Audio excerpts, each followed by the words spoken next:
তো হে ভিউয়ার্স, কেমন আছেন সবাই? আশা করব সবাই ভালো আছেন। তো আজকে আমরা এক্সপ্লেন করছি লাইটস আউট মুভিটা।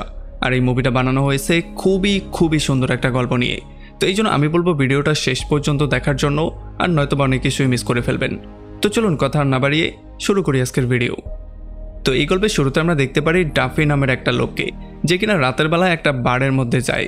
তবে যখন বারে গিয়ে সে ড্রিঙ্ক করার ট্রাই করে, তখন সে দেখতে পারে সাইডেই কিছু লোক জুয়া খেলছে। এই জন্য সে সেখানে গিয়ে তাদের সঙ্গে কথাবার্তা বলে, আর সে নিজেও জুয়া খেলার প্রিপারেশন নেয়। তবে যেহেতু তার কাছে জুয়ার মধ্যে লাগানোর মতো তেমন কোনো টাকা ছিল না, এই জন্য সে ফাইনালি তার ঘড়িটা খুলে সেটাকেই জুয়ার মধ্যে লাগিয়ে দেয়। আর এরপরে কয়েকটা গেম খেলার পরে ফাইনালি ডাফি তাদের সবাইকে হারিয়ে দেয়, আর তাদের সমস্ত টাকা পয়সা সে নিয়ে নেয়। তবে এই হারের জন্য এখানে সবাই তার উপরে প্রচণ্ড রাগ করে, আর তারা সবাই মিলে তার উপরে আক্রমণ করে দেয়।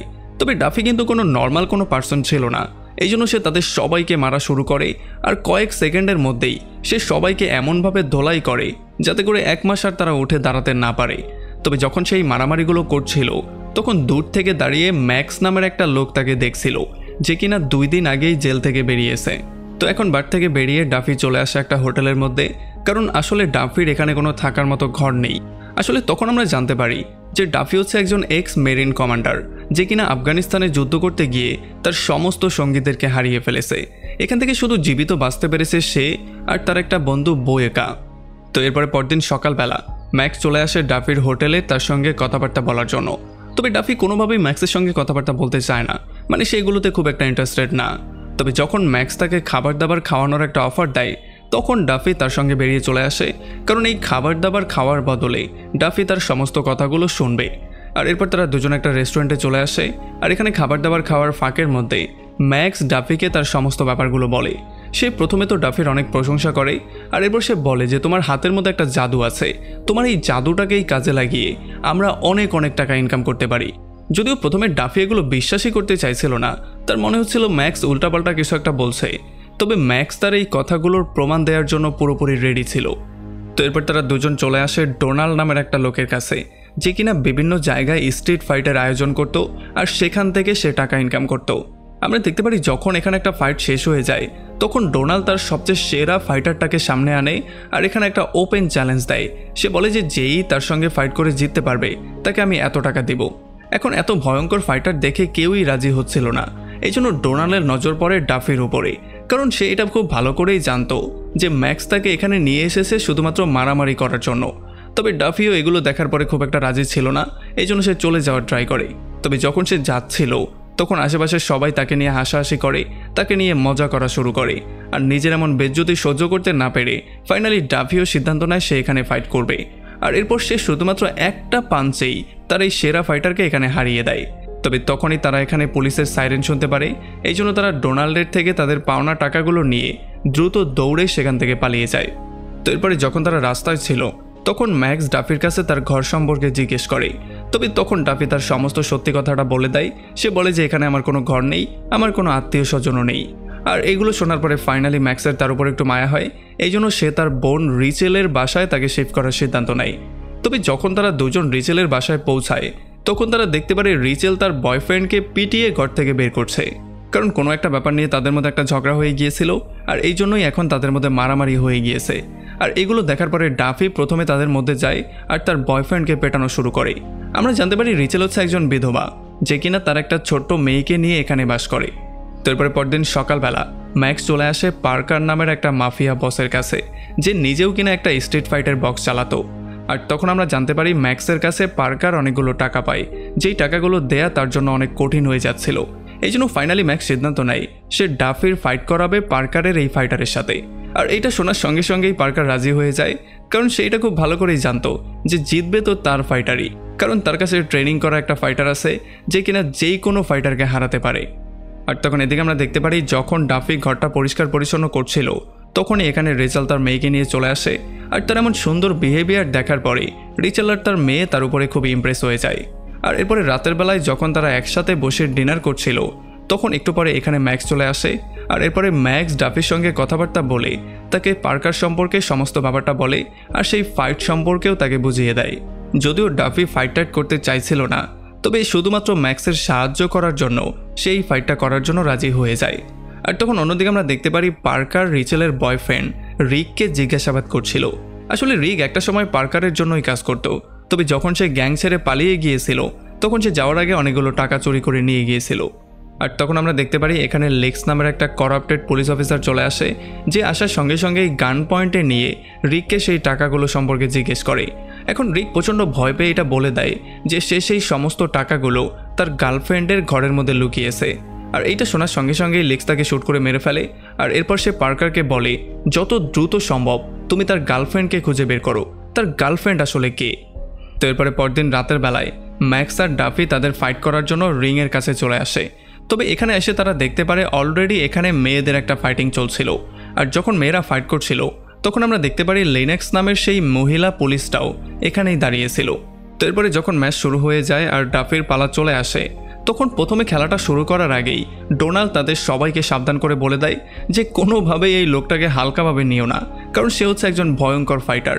যদিও সে কখনো ট্রেনিং করেনি, সে বক্সিংয়ের বও জানে না, তবে সে খুব ভালো লড়তে পারে এইটা আমি জানি। তবে তবুও তার কথা কেউ সিরিয়াসলি নেয় না।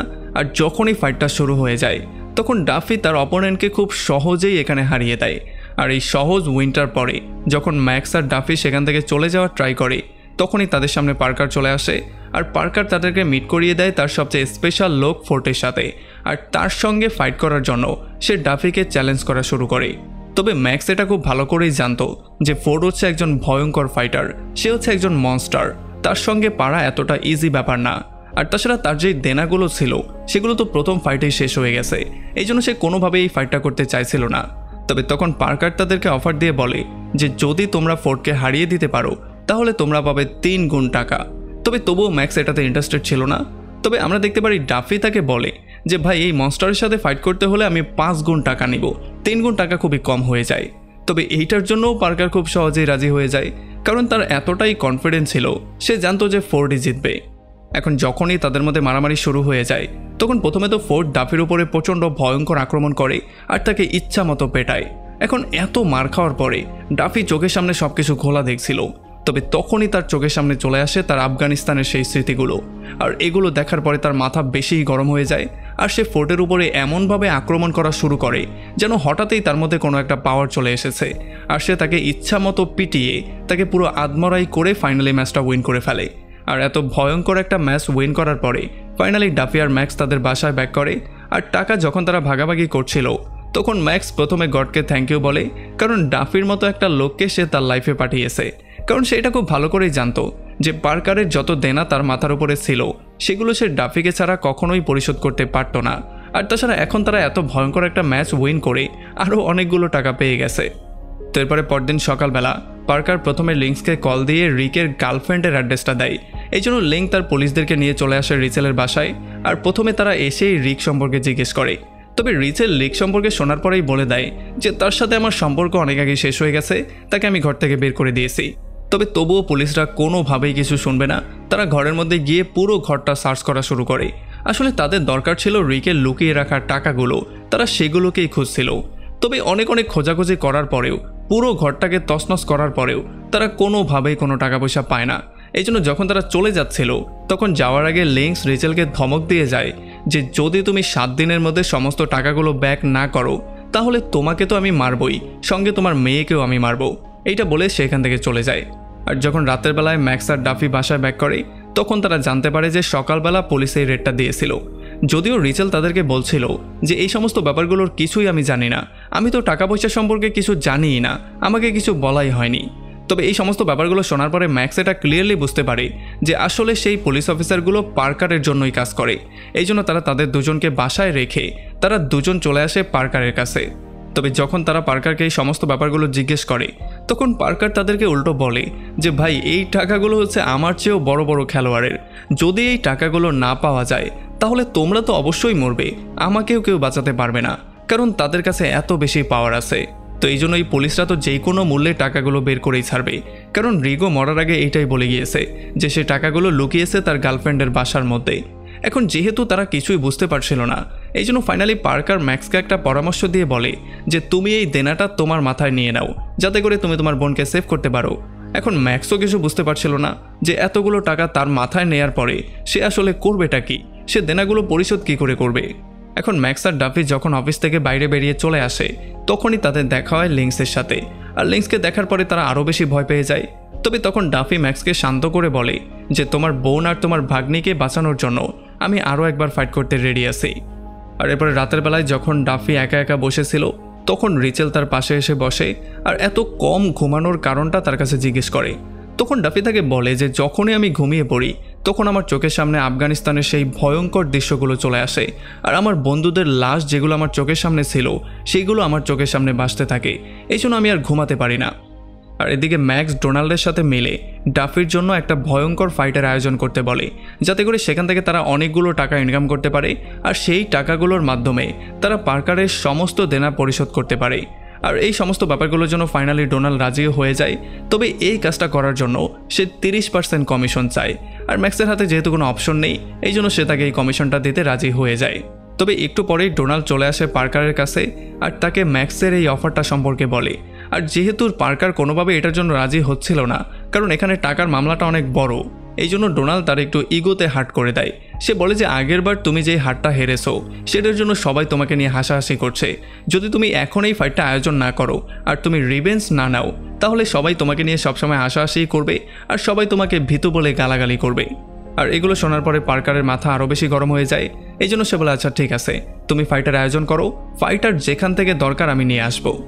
তারপরে ফাইনালি একটা বিশাল বড় ফাইটের আয়োজন করা হয় যেখানে সমস্ত বড় লোকরা চলে আসে টাকা লাগানোর জন্য। আর যখন এই ফাইটটা শুরু হওয়ার প্রিপারেশন নিচ্ছিল তখন আমরা দেখতে পারি এখানে পার্কার আর লিঙ্কও ছিল, যারা কিনা নিজেদের মধ্যে কথাবার্তা বলছিল। এখানে পার্কার বলছিল যে কোনোভাবেই ডাফি এইবারের ফাইটটা উইন করতে পারবে না। তবে লিঙ্ক তাকে বলছিল যে যদি কোনো রকমে ভুলেও সেই ফাইটটা উইন করে ফেলে তাহলে কিন্তু সমস্ত টাকাগুলো তোমার মাথায় চলে আসবে, তখন কিন্তু এগুলো তোমার পে করতে হবে। তবে তখন পার্কার বলেছে না না ডার্লিং, এটা কোনোভাবেই হবে না, তোমার সমস্ত কুকর্মের প্রমাণ আমার কাছে আছে, তুমি কখন কোথায় কি করেছো, কোথা থেকে কত টাকা ঘুষ নিয়েছো, সমস্ত ডাটা আমার কাছে সেভ করা আছে। সো যদি তুমি 19-20 কিছু একটা করার ট্রাই করো তাহলে আমি কিন্তু এগুলো তোমার সিনিয়রকে ধরিয়ে দিব আর তোমার চাকরি সেখানেই শেষ হয়ে যাবে। সো যদি ডাফি এটা জিতেও যায় তবুও আমাকে টাকা দিতে হবে না, সেই টাকাগুলো দেবে তুমি, যে কোনো মূল্যে তুমি টাকাগুলো বের করবে। আর তখন এদিকে যখন রিচেল ময়লা ফেলার জন্য ডাস্টবিনে যায় তখন ডাস্টবিনের মধ্যে সে একটা ব্যাগ দেখতে পারে। আর যখনই সে ব্যাগটা ওপেন করে তখন সে দেখতে পারে এটার মধ্যে টাকায় ভর্তি। এই জন্য যখন সে গিয়ে তার মেয়েকে জিজ্ঞেস করে তখন তার মেয়ে বলে যে আসলে রিগের উপরে প্রচণ্ড রাগ করে সে এই ব্যাগটা নিয়ে ময়লার ডাস্টবিনে ফেলে দিয়েছিল আর এটার জন্য সে তার মায়ের কাছে মাপও চায়। আর এদিকে ফাইটটা শুরু হওয়ার একটু আগে ডোনাল্ড ডাফিকে বলে যে প্লিজ এই ফাইটটা তোমাকে যেই কোনো মূল্যে উইন করতে হবে, কারণ যদি তুমি উইন না করো তাহলে আমাকে $5 মিলিয়ন হারতে হবে। আর এই ব্যাপারটা শোনার পরে ডাফির কাছে অন্য কোনো অপশনও ছিল না, তার কাছে এমনিতেও কোনো অপশন থাকে না। তো এই জন্য যখনই সে ফাইটটা শুরু করে তখন তার সামনে ছিল একজন পুলিশ অফিসার। তবে এই ফাইটটা একেবারেই বরাবরের হয় না, কারণ সেই পুলিশ অফিসার ছিল খুবই দুর্বল আর ডাফি তাকে কয়েকটা পাঞ্চ করে সেখানে হারিয়ে দেয় আর এই ফাইটটা সে উইন করে ফেলে। তবে উইন করার সঙ্গে সঙ্গে সবাই হৈহুল্লোড় করা শুরু করে, কারণ এখানে অনেকেই টাকা উইন করে ফেলেছে। আর এই হৈহুল্লোড়ের সুযোগ নিয়ে ম্যাক্স আর ডাফিও সেখান থেকে কোনো রকমে বেরিয়ে চলে আসে। তবে গাড়ির মধ্য থেকেই ম্যাক্স রিচেলকে কল দেয় আর তাকে সমস্ত ব্যাগ ট্যাগ প্যাক করতে বলে। তখন রিচেল তাকে সেই ব্যাগ সম্পর্কেও বলে। তবে তখন ম্যাক্স তাকে বলে যে এত বেশি মাথা কাটানোর দরকার নেই, শুধুমাত্র ব্যাগগুলো প্যাক করো, কারণ দ্রুত আমাদের সেখান থেকে বেরোতে হবে, আর নয়তোবা যেই কোনো সময় পার্কারের লোক চলে আসবে আর তোমাকে শ্যুট করে মেরে ফেলবে। তবে যখনই ম্যাক্স তার বোন রিচেলকে নেয়ার জন্য তার বাসার কাছে আসে তখনই একটা পুলিশের গাড়ি এসে তাদের উপর আক্রমণ করে দেয় আর তাদের উপরে গুলি করা শুরু করে। আর এই গোলাগুলির মধ্যে একটা গুলি গিয়ে রিচেলের মেয়ের গায়ে পড়ে, এই জন্য সে খুবই আহত হয়ে যায়। আর যখন পুলিশের গাড়ি চলে যায় তখন ম্যাক্স একটা অ্যাম্বুলেন্সকে কল দেয় আর তার বোনের মেয়েকে দ্রুত হসপিটালে পাঠিয়ে দেয়। আর অ্যাম্বুলেন্স যাওয়ার পরে ম্যাক্স ফাইনালি এই সমস্ত ব্যাপারগুলো শেষ করার সিদ্ধান্ত নেয়। আর তখন এদিকে আমরা দেখতে পারি ডোনাল্ড সেই বাজিতে জেতা সমস্ত টাকাগুলো নিয়ে যখনই পালিয়ে যাওয়ার ট্রাই করে তখনই লিনেক্সের একটা লোক সামনে চলে আসে আর সে ডোনাল্ডকে শ্যুট করে মেরে সমস্ত টাকাগুলো সে নিজের কাছে নিয়ে নেয়। আর একটু পরে ম্যাক্স আর ডাফি চলে আসে ডাফির বন্ধু বয়কার কাছে। এখানে বয়কাকে তারা সমস্ত ব্যাপারটা বলে আর ডাফি তাকে বলে বন্দুকের জোগাড় করার জন্য। তবে তখন বয়কা বলে যে বন্দুকের জোগাড় করার কি দরকার, সমস্ত কিছু তো আমার গাড়িতেই পড়ে আছে। আর এই ফাইটের মধ্যে বয়কাও তাদের সঙ্গে যেতে চায়, তবে ডাফি তাকে সরাসরি না করে দেয়। তবে যখন আফগানিস্তানে তারা ফাইট করেছিল তখন ডাফি কয়েকবার তার জীবন সেভ করেছিল, এই জন্য বয়কা তাকে বলে যে যদি আমাকে মরতেও হয় তবুও এই ফাইটে আমি যাব, আমি আমার জীবনের পরোয়া করি না। এরপর তারা তিনজন প্রথমেই চলে আসে পার্কারের অফিসে। এখানে যখনই তারা পার্কারকে গান পয়েন্টে নেয় তখন পার্কার বলে যে লিংস আর তার সঙ্গীরা আমাকে মারার জন্য এখানেই আসছে। আর এতটুকু বলার সঙ্গে সঙ্গেই লিংস আর তার সঙ্গীরা তাদের উপরে গুলি করা শুরু করে দেয়। আর কোনো রকমে যখন তারা লুকিয়ে পড়ে তখন প্রথমেই লিংস পার্কারকে শ্যুট করে মেরে ফেলে। আর এরপর সে ম্যাক্সকেও আহত করে তাকে গান পয়েন্টে নিয়ে ডাফিকে বলে দ্রুত তোমার বন্দুকটা ফেলে দাও, আর নয়তো যে কোনো সময় আমি ম্যাক্সকে খুন করব। তবে ম্যাক্স খুবই চালাকি করে লিংসকেই শ্যুট করে দেয়, এই জন্য তার সেখানেই মৃত্যু হয়ে যায়। এখন তারা কোনো রকমে তাদের সমস্ত শত্রুদেরকে মেরে তো ফেলেছে, তবে এই মারামারির মধ্যে বয়কার মৃত্যু হয়ে গিয়েছে, এই জন্য ডাফের মনটা আরও বেশি খারাপ হয়ে যায়।